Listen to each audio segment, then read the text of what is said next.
तर आपण भगवद्गीतेच्या दुसऱ्या अध्यायाचा अभ्यास करत आहोत.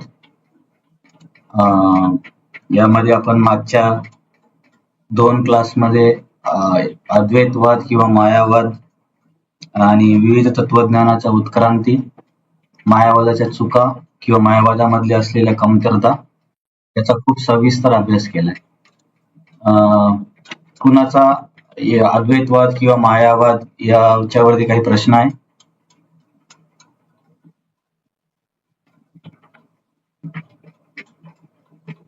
कावेरी माताजी, तुम्ही मागचा क्लास ऐकला का? तुम्ही वारकरी संप्रदायामध्ये अभ्यास केलेला आहे, तर तुमचं काय मत आहे अद्वैतवाद द्वैतवादाबद्दल क्लास मधून?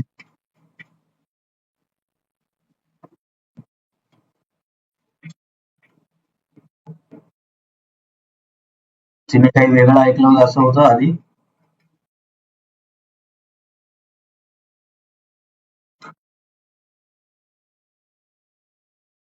हा.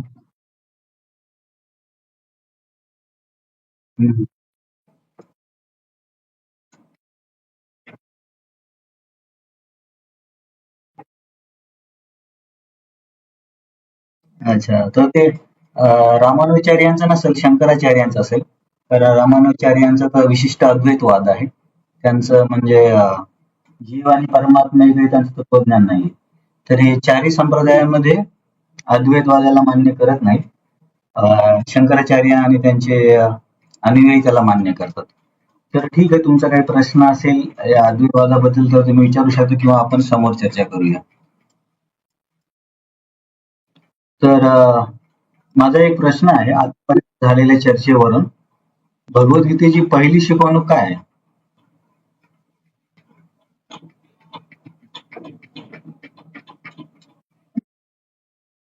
हा, हे लक्षात ठेवा. भगवद्गीतेमध्ये जर समजा तुम्हाला कोणी विचारलं की सगळ्यात पहिली गीता काय शिकवते, कारण पहिल्या अध्यायामध्ये तर भगवंत काही बोलत नाही. दुसऱ्या अध्यायामध्ये जेव्हा अर्जुन शरणागती पत्करतो तेव्हा भगवंत त्याला बोलायला सुरुवात करतात आणि सर्वात प्रथम भगवंत आत्म्याच्या ज्ञानाबद्दल बोलत आहेत. आत्मा आणि शरीरामधला भेद आणि आत्म्याचे विविध गुणधर्म. तर त्याच्यामुळे भगवद्गीतेची पहिली शिकवणूक आहे की आपण शरीर नसून आत्मा आहोत. तर आपल्याला कदाचित भारतामध्ये हे खूप आपण नेहमीच ऐकत असतो आत्मा परमात्मा, त्याच्यामुळे जास्त महत्व वाटणार नाही. आणि जरी आपल्याला थेरॉटिकली समजले मी आत्मा आहे, तरी याला साक्षात्कार करण्यासाठी कदाचित अनेक जन्म सुद्धा लागू शकतात. कारण आत्म्याच्या स्तरावरती जेव्हा व्यक्ती पोहोचतो तेव्हा त्याची काय लक्षणं आहेत हे आपण आधी पण अभ्यास केलाय. दुसऱ्या अध्यायाच्या शेवटी काही श्लोकामध्ये येतं आणि 14व्या अध्यायामध्ये पण येतं की जेव्हा व्यक्तीला खरंच समजून पडतं की मी हे शरीर नाही किंवा मी स्त्री पुरुष श्रीमंत गरीब सुंदर कुरूप नाहीये, या स्तरावरती जेव्हा जीव किंवा एखादा व्यक्ती पोहोचतो तेव्हा त्याची वागणूक कशी असते याचं वर्णन सुद्धा भगवद्गीतेमध्ये दिलेलं आहे. त्याच्यामुळे आता आपल्याला फक्त थेरॉटिकली समजतंय की आपण आत्मा आहोत, परंतु याचा साक्षात्कार नाहीये. तर दुसऱ्या अध्यायामध्ये आपण काय बघितले की जेव्हा अर्जुनाने आपण बघितले की पहिल्या अध्यायामध्ये युद्ध न करण्याची 4 कारणं दिली आणि आचार्यांनी दुसऱ्या अध्यायात एक कारण सांगितलं. ते कारण म्हणजे निर्णय न घेता येणे, की युद्ध योग्य आहे की अयोग्य आहे. हे सर्व झाल्यावरती जेव्हा अर्जुन भगवंतांना म्हणतो की मी तुझी शरणागती पत्करतो, मला तू निश्चितपणे सांग की माझं कर्तव्य काय आहे, या परिस्थितीमध्ये मी माझं कर्तव्य विसरत आहे. जेव्हा भगवंताचा त्याने गुरु म्हणून स्वीकार केला तेव्हा भगवंतांनी सर्वात प्रथम हे सांख्ययोगाचं ज्ञान दिलं. या सांख्ययोगाला ज्ञानयोग पण म्हटलं जातं. तर सांख्ययोग पण 2 व्यक्तीने दिलेला आहे. दोन्ही व्यक्तीचं नाव कपिल आहे आणि दोन्ही व्यक्तीच्या वडिलांचं नाव पण समान आहे. म्हणून एक आस्तिकवादी सांख्ययोग आहे आणि एक नास्तिकवादी सांख्ययोग आहे. तर नास्तिकवादी सांख्ययोग ते थोडाफार मायावादासारखा किंवा निरीश्वरवादासारखा आहे आणि आस्तिकवादी सांख्ययोग एक देवहूती आणि कर्दमुनी यांचा मुलगा म्हणजे भगवंताचा अवतार होऊन गेलाय कपिल देव. तर कपिल देवांनी आस्तिकवादी सांख्ययोगाचं तत्वज्ञान सांगितलंय. ते भागवतमच्या 3ऱ्या स्कंदामध्ये अध्याय नंबर 23 पासून ते मला वाटतं 30 पर्यंत हे सांख्ययोगाचं तत्वज्ञान आहे. तर गीतेमध्ये काय आहे, आपण आधी पण चर्चा केली की गोष्टी खूप सूत्र स्वरूपामध्ये आहेत, म्हणजे याचं विस्तारित वर्णन गीतेमध्ये नाही आहे. जरी आपल्याला समजा सांख्ययोग म्हणून असे भगवद्गीता म्हणतायत, परंतु खूपच संक्षिप्त स्वरूपामध्ये वर्णन आहे प्रत्येक गोष्टीचं. इव्हन भक्तियोगाचं पण आता समजा भगवद्गीतेमध्ये भगवंतांनी की मनमना भो मद भक्तो मध्याजीन माम नमस्कुरु किंवा सर्व धर्मान परित्यज्य माझा भक्त बना असं सांगितलंय. परंतु भक्तीचे अंग किती आहेत, भक्ती कशा पद्धतीने केली पाहिजे याचं विस्तारित वर्णन भगवद्गीतेमध्ये नाहीये. तर हे प्रत्येक योगासाठी आहे. ज्ञानयोग म्हणा किंवा निष्काम कर्मयोग किंवा सांख्ययोग किंवा अष्टांग योग. कारण भगवद्गीता ही कुठल्या वेळेस सांगितली, युद्धाच्या वेळेस, आणि तिचा भगवंतांकडे वेळ पण कमी आहे. तर कमी वेळेमध्ये सर्व शास्त्रांचा सूत्र स्वरूपामध्ये सारी भगवद्गीता आहे. त्याच्यामुळे कुठल्याच योगाचं विस्तारित वर्णन इथे तुम्हाला मिळणार नाही. त्या विस्तारित वर्णनासाठी आपल्याला त्या योगाच्या ग्रंथांचा अभ्यास करावा लागेल. जसे की अष्टांग योगाचं विस्तारित वर्णन पाहिजे तर पतंजली योगसूत्र, घेरांड संहिता, शिव संहिता अशा पुस्तकांचा अभ्यास करावा लागेल.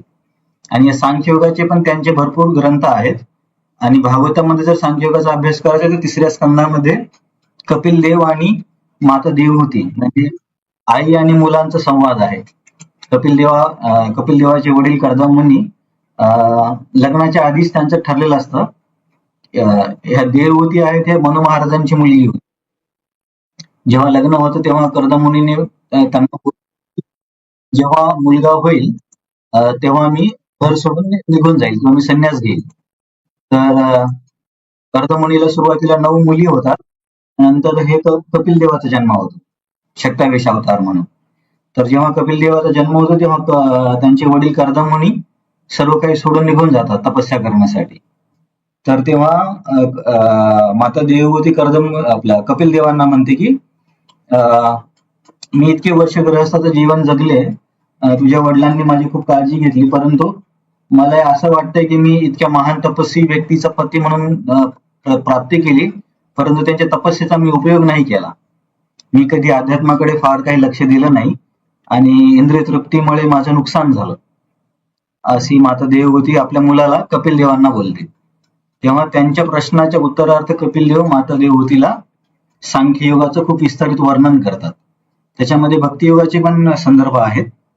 जर कोणाला सांख्ययोग अधिक वाचायचा असेल तर भागवतांच्या 3ऱ्या स्कंदामध्ये तुम्ही अध्याय नंबर कर्दम आणि माता देवहूतीचा संवाद वाचू शकता.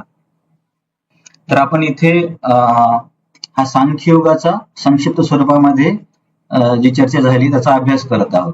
श्लोक नंबर 11 ते श्लोक नंबर 30 अध्याय नंबर 2 भगवद्गीतेचे हे खास करून सांख्ययोगाचे किंवा ज्ञानयोगाचं वर्णन आहे.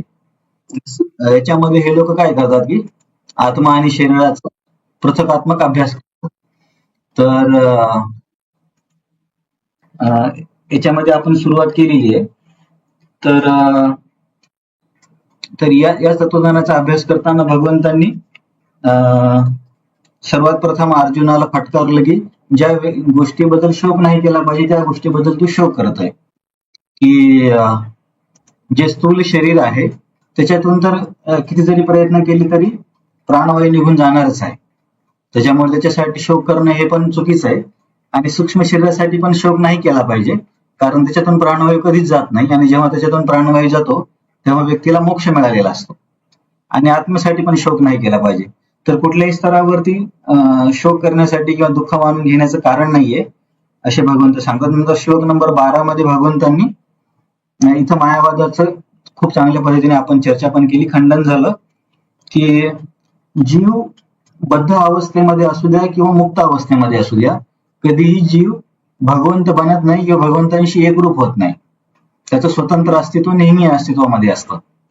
एक तर जीव ब्रह्मज्योतीमध्ये प्रवेश करेल किंवा जीव भगवंतांच्या धामामध्ये प्रवेश करेल.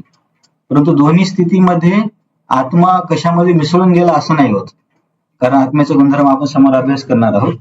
नंतर श्लोक नंबर 13 मध्ये समजा अर्जुन म्हणेल की ठीक आहे की शरीर आत्मा हे नित्य आहे आणि शरीर हे नश्वर आहे, परंतु हे नातेवाईक तर माझ्याशी निगडीत आहेत ना, त्याच्यामुळे मला शोक व्हायलाच पाहिजे. तेव्हा भगवंत श्लोक नंबर 13 मध्ये सांगतात की बघ अर्जुन, या शरीरामध्ये पण आपण या जीवनामध्ये पण आपण शरीर बदलायला रोखू नाही शकत, की आपली इच्छा नसताना सुद्धा आपण लहान मुलाचं तरुण वयामध्ये परिवर्तित होतो किंवा तरुण वयामधून म्हाताऱ्या वयामध्ये येतो. तर जरी आपली इच्छा नसेल तरी हे स्थित्यंतर होतच आहे. त्याच पद्धतीने जेव्हा व्यक्तीचा मृत्यू होतो तेव्हा शरीर हे या शरीराला सोडून आत्मा दुसऱ्या शरीरात जाते. तर भगवद्गीतेमध्ये किती सोप्या पद्धतीने या गोष्टी समजावून सांगितल्यात, की व्यक्ती भगवंतांनी असं उदाहरण दिलं की जे व्यक्तीला नेहमीच्या व्यवहारामध्ये समजेल. की आपण बघतो की एक लहान मूल जन्माला येतं, खूप छोटस असतं, परंतु ते नंतर किशोर वयात येतं, तरुण होतं, नंतर म्हातार होतं, त्याचा नंतर मृत्यू होतो. तर त्याचं शरीर बदलताना आपण आपल्या डोळ्यासमोर बघू शकतो. तर या उदाहरणावरून भगवंत सांगतात की असाच बदल म्हणजे मृत्यू आहे. याच्यामध्ये खूप काही अशी मोठी गोष्ट आहे असं नाहीये. आणि आपण कधी आधी पण चर्चा केली असेल की जसं केरला स्टोरीमध्ये पण त्या मुस्लिम मुलींनी आपल्या सनातन धर्माच्या मुलींना काही प्रश्न विचारले की भगवंत शिवजी का रडत होते, किंवा असे काही प्रश्न आहेत, किंवा कृष्णाने असं का केलं. तर मी याच्यावरती विचार केला की आपल्या सनातन धर्मामध्ये एवढे जास्त ग्रंथ आहेत आणि इतके जास्त प्रसंग किंवा लीलांचं वर्णन आहे, तर कुठलाच व्यक्ती असा सांगू शकणार नाही की मला सगळं काही येतं, कारण हे ऑलमोस्ट अशक्य आहे. बाकीच्या धर्मामध्ये कसं एकच पुस्तक असतं तर ते लोक त्याला वाचून वाचून कदाचित त्याच्यावरती त्यांचं पांडित्य होऊन जाईल. पण सनातन धर्मामध्ये इतकं ग्रंथ आहेत, इतके प्रसंग आहेत, इतके पुराण आहेत, सगळं आपल्याला येईल असं शक्य नाहीये. त्याच्यामुळे एखाद्या प्रश्नाचं उत्तर आपल्याला नाही आलं तर याच्यामध्ये असं काही वाईट वाटण्यासारखं नाहीये, परंतु आपण आपल्या साईडनं प्रयत्न करू शकतो की अधिकाधिक माहिती करून घेण्यासाठी. तर हा मुद्दा मी काय सांगत आहे, कारण बऱ्याच शास्त्रामध्ये काही अशा गोष्टींचं वर्णन आहे की ती आपल्याला या स्थितीमध्ये नाही समजणार. की हनुमंतांनी पर्वताला उचललं, तर बऱ्याचदा मग मॉडर्न लोक काय म्हणणार की अरे एक व्यक्ती पर्वताला कधी काय उचलणार. आणि अशा काही खास करून ज्या की चमत्कारिक गोष्टी असतात की मृत व्यक्तीला जिवंत करणे वगैरे, तर या चमत्कारिक गोष्टीबद्दल जेव्हा वर्णन येतं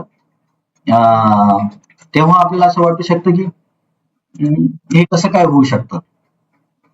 तर राजा गोपीनाथ प्रभू याच्यावरती असं सांगतात की किंवा बलराम सिद्धी प्रभू पण बोलतात की अध्यात्मामध्ये व्यक्ती जसा प्रगती करत जाईल तसा त्याच्या चेतनेचा विकास होतो आणि त्याच्यानुसार त्याला आध्यात्मिक गोष्टी समजायला लागतात. तर आणि काही गोष्टी अशा आहेत की ज्या आपल्याला सुरुवातीपासूनच समजतील. आता आपण एवढी चर्चा केली की आपण शरीर नाही आत्मा आहोत. हे जर तुम्ही पाश्चात्य देशामध्ये सांगितलं की आपण शरीर नाही आत्मा आहोत तर खूप बऱ्याचशा लोकांना ही गोष्ट समजणारच नाहीये. कारण की व्यक्ती जितका इंद्रिय तृप्तीमध्ये म्हणा किंवा जितका अध्यात्मापासून दूर किंवा शारीरिक आसक्तीकडे जितका जास्त वळलेला असेल तितके त्याला आध्यात्मिक गोष्टी समजायला कठीण होतात. परंतु आपण या सनातन धर्मामध्ये आहोत किंवा भारतामध्ये आहोत, त्याच्यामुळे मी शरीर नाही आत्मा हे कमीत कमी सिद्धांताच्या स्वरूपावरती समजायला तरी आपल्याला जास्त कठीणाई नाहीये. तर इतकं तरी आपल्याला समजते की ठीक आहे, माझं शरीर बदलतंय आणि जसं माझ्या शरीरामध्ये माझं नियंत्रण नाहीये बदलावरती, तसाच मृत्यूमध्ये पण आत्मा शरीर बदलत असेल किंवा काही आता समोर पण आपण चर्चा करणार आहोत. सांगण्याचा उद्देश आहे की अध्यात्मामध्ये आपल्याला आपल्या आध्यात्मिक विकासानुसार काही काही गोष्टी समजत जाणार आहेत. तर पहिल्याच दिवशी सगळ्याच गोष्टी समजतील असं नाहीये. खास करून वेदांनुसार हे विश्व कशी निर्मिती झाली किंवा विश्वाचं मॉडेल कसं आहे किंवा सूर्यग्रहण चंद्रग्रहण अशा ह्या गोष्टी आहेत, तर सगळ्याच गोष्टी आपल्याला सुरुवातीलाच नाही समजणार. त्याच्यामुळं एकतर आपण काही लोक असे असतात की अरे ही सगळी अंधश्रद्धा आहे म्हणून सोडून देतात. ते पण बरोबर नाही. ही प्रोसेस कशी आहे, आधी जीवनाला लावली पाहिजे, त्याच्यानुसार हळूहळू जसा व्यक्तीचा आध्यात्मिक विकास होईल तशा ह्या गोष्टी समजायला लागतील. तर इथे आपल्याला आत्म्याबद्दल या उदाहरण भगवंतांनी इतक्या सोप्या पद्धतीने सांगितलंय, त्याच्यामुळे फार काही कठीण नाही व्हायला पाहिजे की मी आत्मा हे स्वीकार करायला. तर आपण आता 14 नंबरच्या श्लोक पासून समोर चर्चा करूया. परत तुम्हाला मी सांगतो की दुसऱ्या अध्यायाच्या श्लोक नंबर 11 ते 30 मध्ये सांख्ययोग किंवा ज्ञानयोगाचं वर्णन आहे. याच्यामध्ये शरीर आणि आत्म्याच्या भेदाचं संक्षिप्त स्वरूपामध्ये भगवंतांनी वर्णन केलं. आणि हे का वर्णन केलं? कारण अर्जुनाचं युद्ध न करण्याचं पहिलं जे कारण होतं की शारीरिक स्तरावरची आसक्ती. तर भगवंत अर्जुनाला सखोल विचार करण्यासाठी प्रेरित करत आहेत की मी इथे कोणी शरीर नाहीये, आत्मा आहे हे जाणून तू कर्तव्यासाठी युद्ध कर. तर चर्चेमागचं कारण हे आहे. बघा, ही भगवद्गीता ही दोन व्यक्तीमधला संवाद आहे, त्याच्यामुळं प्रत्येक वाक्यामध्ये प्रत्येक अध्यायामध्ये काही ना काही साखळी आहे. असं नाही की एकदमच कृष्ण अचानक भक्तीबद्दल बोलले, अचानक योगाबद्दल बोलले, असं कधीच नाही होणार आहे. त्याच्यामुळे आपल्याला थोडस आपण विचार केला पाहिजे की याच्यानंतर हे का बोलले असतील किंवा या अध्यायानंतर हा अध्याय का आला. तर असं जर थोडासा विचार केला तर लक्षात ठेवायला पण सोपं. तर असे का बोलत आहेत भगवंत? अर्जुनाच्या युद्ध न करण्याचे पहिले जे कारण आहे की शारीरिक स्तरावरच दयाभाव म्हणा, आसक्ती म्हणा किंवा प्रेम म्हणा. तर भगवंत हे आपण सर्व शरीर नाही आहोत आणि आत्मा आहोत हे त्याला शिकवण्यासाठी हे या श्लोकामध्ये कृष्ण बोलत आहे. श्लोक नंबर 11 ते 30 एवढं लक्षात ठेवा, म्हणजे आपल्याला नंतर आपण हरवलंय असं वाटणार नाही.